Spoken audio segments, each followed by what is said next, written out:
ঘরবাড়ি, রাস্তাঘাট সবই ডুবে গেছে বন্যার পানিতে। চলাচলের জন্য নৌকাই এখন ভরসা। হাঙ্গেরির রাজধানী বুদাপেস্টের নিম্নাঞ্চল এখন পানির নিচে। বালির বস্তা দিয়ে বাঁধ নির্মাণ করেও সুবিধা করতে পারেননি দানুবে নদীর তীরবর্তী বাসিন্দারা। এ অবস্থা চলতে থাকলে খুব দ্রুত শহরের ট্রাম ও মেট্রো লাইনও পানিতে ডুবে যাওয়ার আশঙ্কা করা হচ্ছে।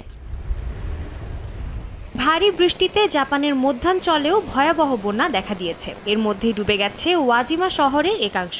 আশপাশের এলাকাগুলোতেও বন্যা সতর্কতা জারি করা হয়েছে। দেশটির গণমাধ্যম জানায়, এর মধ্যেই জাপানের 12টি নদীর পানি বিপদসীমার উপর দিয়েও প্রবাহিত হচ্ছে। প্রাণহানি এড়াতে ওয়াজিমা এবং সুজু শহর থেকে অন্তত 30,000 বাসিন্দাকে সরে যাওয়ার নির্দেশ দিয়েছে কর্তৃপক্ষ।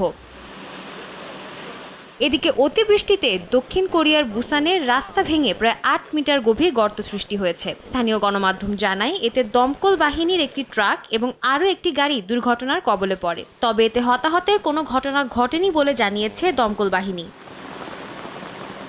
ভয়াবহ বন্যার পর ইউরোপের দেশ ইতালি এবং পোল্যান্ডে স্পষ্ট হচ্ছে ক্ষয়ক্ষতির চিহ্ন।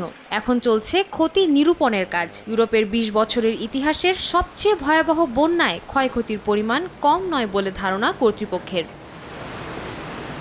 সাদিয়া তাসনিম, সময় সংবাদ।